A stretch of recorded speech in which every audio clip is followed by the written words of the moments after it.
Imagine waking up one morning and realizing that no one around you asks questions anymore. Not about the news, not about what they're told, not even about what they believe. It's not that they're stupid, not in the traditional sense. They can use smartphones, quote headlines, argue in comment sections. But when it comes to thinking, really thinking, they've gone silent, numb, uninterested. What if I told you this isn't science fiction? We're living in a world that doesn't just fail to reward thinking, it punishes it. It punishes reflection with ridicule. It punishes doubt with cancellation. It punishes curiosity with the algorithmic hammer of outrage and distraction.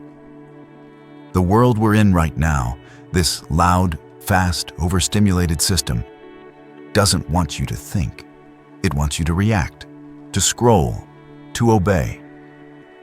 And slowly, without realizing it, most people have done exactly that. They've surrendered the most powerful tool a human being possesses, their ability to pause, to reflect, and to ask, wait, is this really true? Have you felt it too? That sense that the world's gotten dumber, louder, that you're surrounded by noise but starving for sense? You're not imagining it. You're not crazy, and you're not alone. Because this isn't just a decline in IQ. This is a crisis of will, a disappearance of one of the rarest, most vital acts left in a society drowning in speed, the act of thinking. There's a name for what's happening to us. It's not just ignorance. It's not just distraction. It's what some philosophers now call collective stupidity. Not because people are inherently dumb, but because we are being systematically trained to not think. We are being conditioned to adopt shallow beliefs, to echo popular narratives, and to abandon our intellectual independence without even noticing. It's happening in our schools. It's happening in our media. It's happening on every glowing screen in our hands. And worst of all, it's working. Noam Chomsky warned us about this decades ago. In his work on propaganda, he introduced the concept of manufacturing consent, a process by which people are trained to agree with power structures, not through violence, but through repetition, through design, through the illusion of choice. He wrote that when people are taught to consume without questioning, to agree without understanding, they become easy to manage and even easier to manipulate. Sound familiar? Because today, the systems we trust to educate us, inform us, entertain us, they don't cultivate thinkers. They cultivate followers. Our education system. John Taylor Gatto, an award-winning teacher, revealed the ugly truth. Schools weren't built to raise minds. They were built to raise workers. Obedient, predictable, silent. From a young age, children are rewarded for memorizing, not for thinking. They're graded on conformity, not creativity. They're trained to follow instructions, not to challenge assumptions. And once we enter the adult world, the pattern only deepens. At work, questioning the status quo risks your job. Online, it risks your reputation. In social groups, it risks your belonging. So we play it safe. We repeat mantras. We nod along. And over time, we forget that thinking was ever an option at all.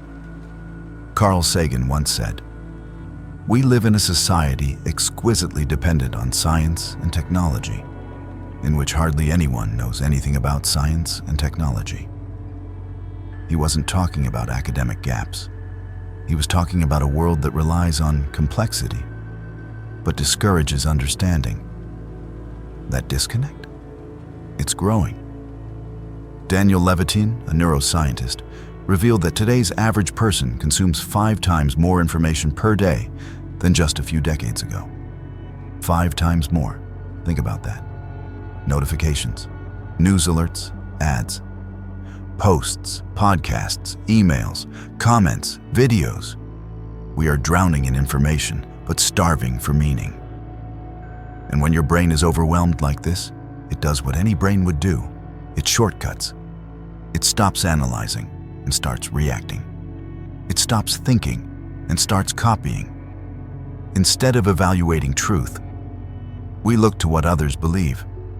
Instead of discerning facts, we follow trends. Instead of logic, we default to social proof. If enough people like it, share it, agree with it, it must be true, right? But that's not reason. That's not thought. That's conditioning. And it's dangerously effective. Have you noticed how often we skim now? Not read, skim. We scroll past headlines. We watch 10-second clips. We jump between tabs, between apps, between platforms, and we call it consuming content. But what are we really consuming? According to Marianne Wolf, a leading neuroscientist, our brains are literally being rewired by digital media. We've lost the ability to sustain attention. We struggle to read deeply. We crave speed over substance. But here's the thing. Critical thinking requires sustained attention.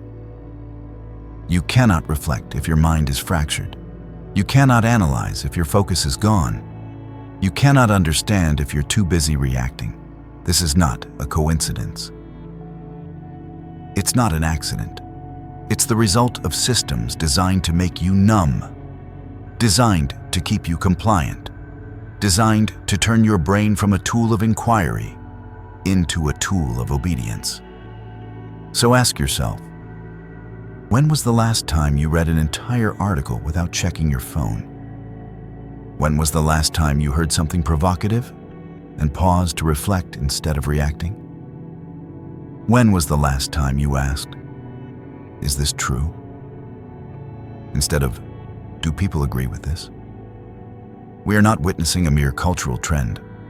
We are watching the slow, deliberate erosion of the thing that once made us human, the ability to think for ourselves. Let's be clear. Most people aren't stupid. They're tired.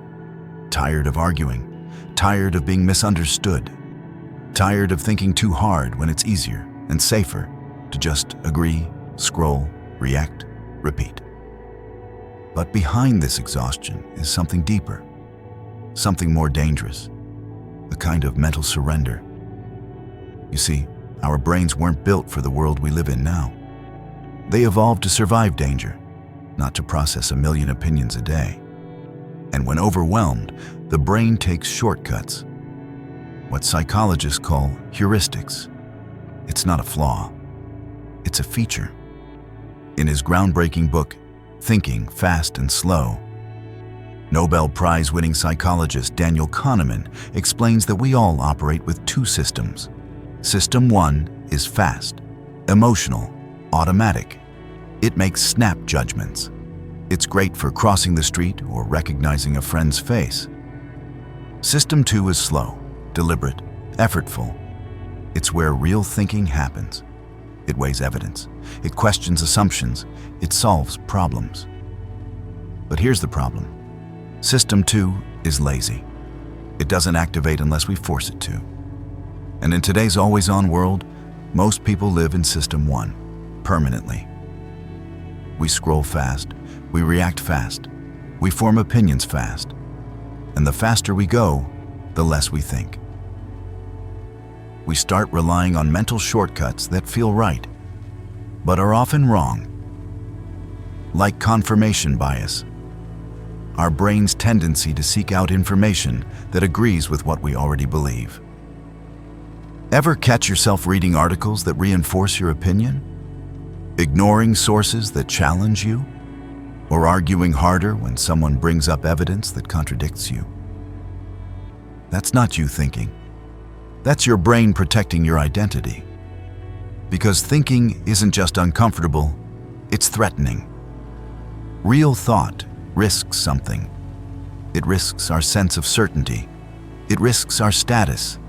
It risks the fragile ego we've built around being right.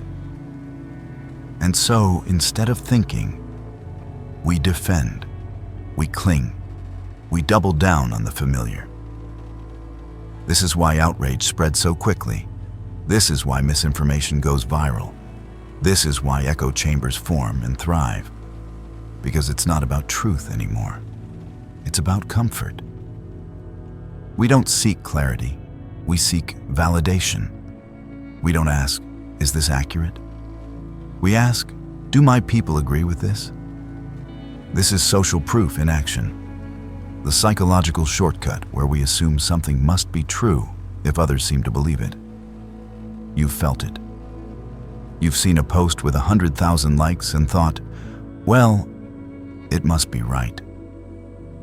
You've watched friends share headlines without reading the article. You've done it yourself. We all have.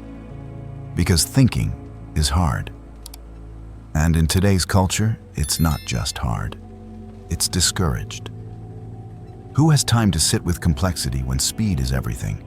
Who wants to say, I don't know, when confidence wins every argument? Online, hesitation looks like weakness. Certainty is king. So we stop reflecting, and we start performing. We become avatars. We signal our tribe. We share the approved slogans. We avoid the dangerous questions. Because asking, what if I'm wrong, might cost us likes, might cost us friends, might cost us identity. And so we trade thought for loyalty, inquiry for repetition, depth for reaction. The algorithms love it. The outrage industry profits from it. And we numb ourselves to the consequences. Have you ever caught yourself scrolling for an hour and not remembering a thing? Have you ever shared something not because it was true, but because it felt true? Have you ever avoided saying something real because you knew the backlash would be brutal? That's mental surrender.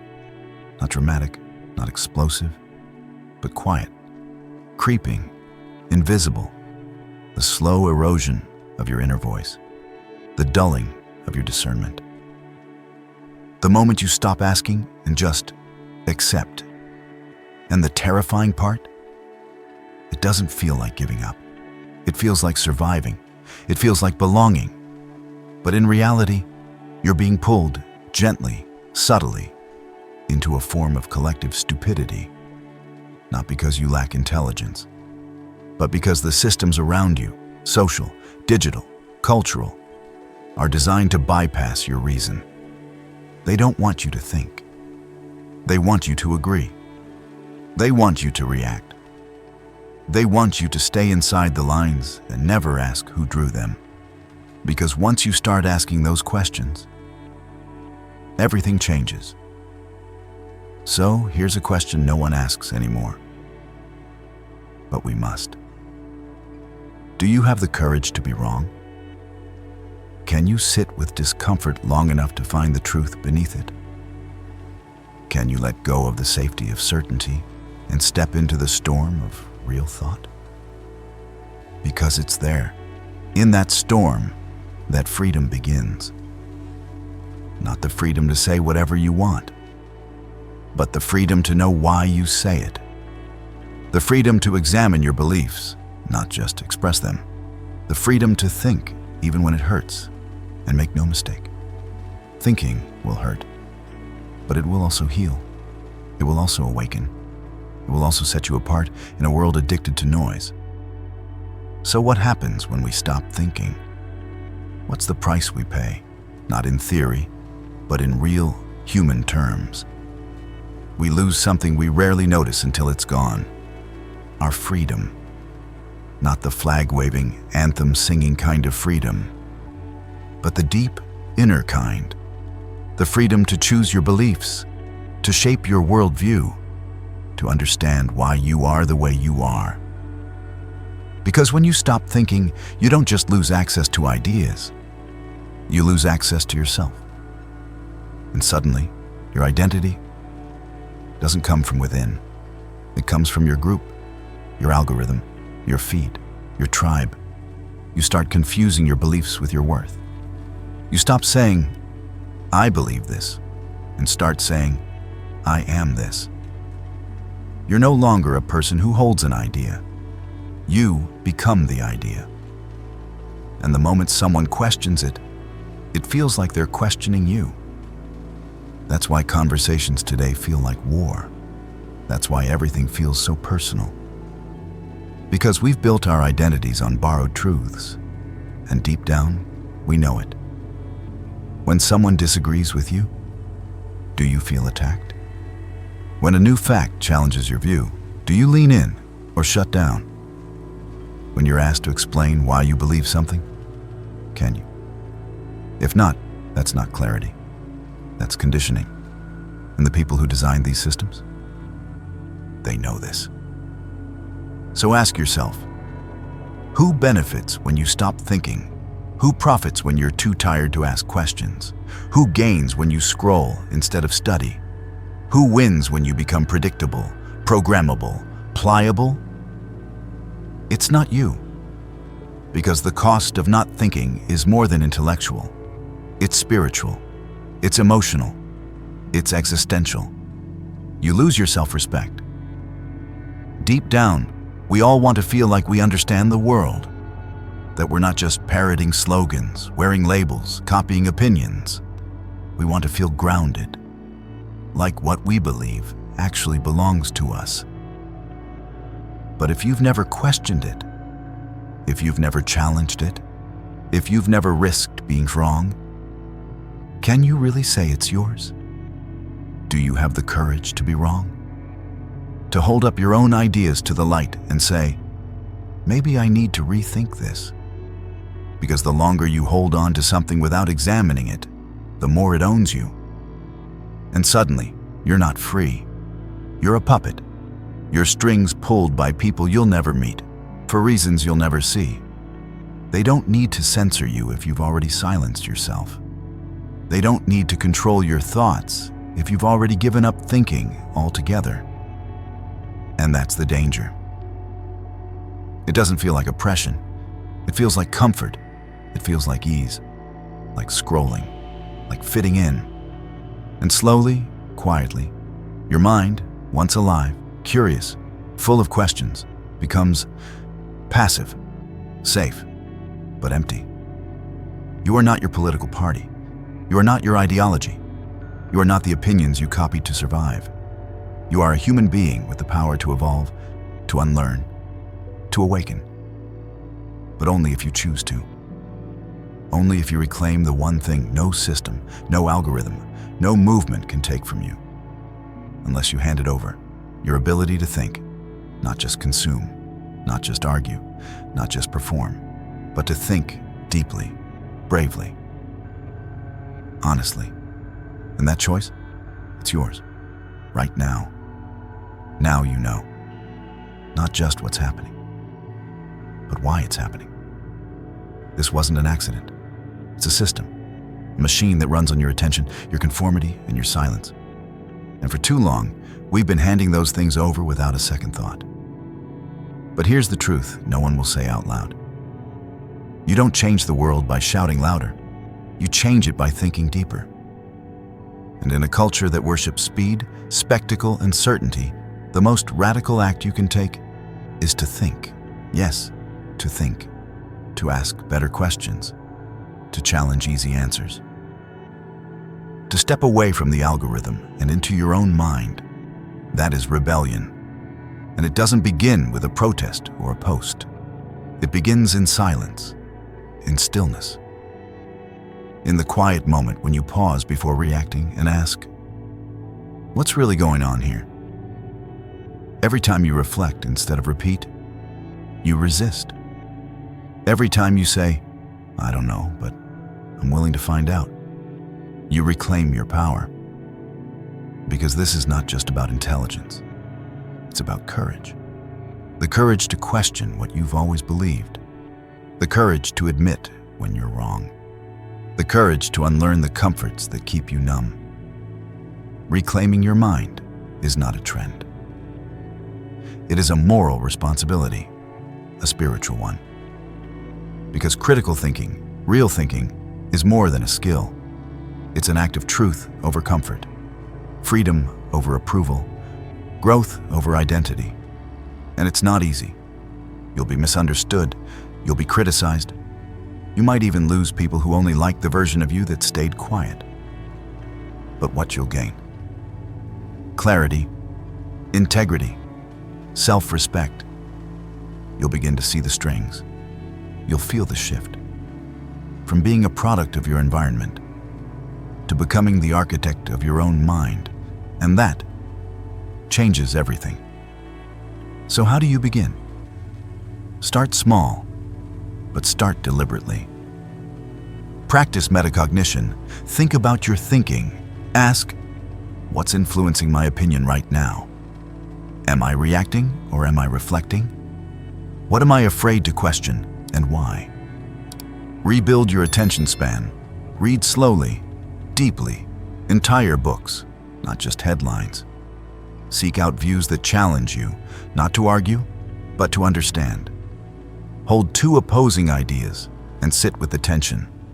That's called dialectical thinking, and it's how real wisdom is born. Make silence part of your daily practice. Because as Jiddu Krishnamurti once said, to understand the immeasurable, the mind must be extraordinarily quiet. In that stillness, you'll hear something rare. Your own voice, not the voice you copied to fit in, not the slogans you inherited, not the noise from your feed, but your voice, the one that dares to question, the one that remembers how to think, the one that says, there's more to this. That voice is still there. And right now, it's asking you, will you wake up? Because here's what no one tells you. One person who thinks clearly is more dangerous than 1,000 who don't. You don't need permission to start. You don't need credentials. You don't need to be perfect. You just need to care enough to slow down and see. Because the world doesn't need more noise. It doesn't need more content. It doesn't need more people screaming to be heard. It needs you, awake, grounded, thinking. You are the light in the dark room. You are the voice of calm in the storm of outrage. You are the grounded thinker in a world of reactionaries. And every time you choose clarity over comfort, every time you pause instead of react, every time you choose to ask instead of assume, you push back against the tide. Because collective stupidity only wins when good minds go quiet. But now you know, now you see, and once you awaken, you can't go back. So let the others sleepwalk through slogans and screens. Let them trade their freedom for validation, but not you. You're awake now, and your mind is yours again. So go use it. Think boldly. Ask better questions. Be the one who remembers. Because in the end, the most powerful revolution isn't loud. It's not angry. It's not even public. It's personal. It's the quiet moment when one person chooses to think. In a world that doesn't. Let that person be you.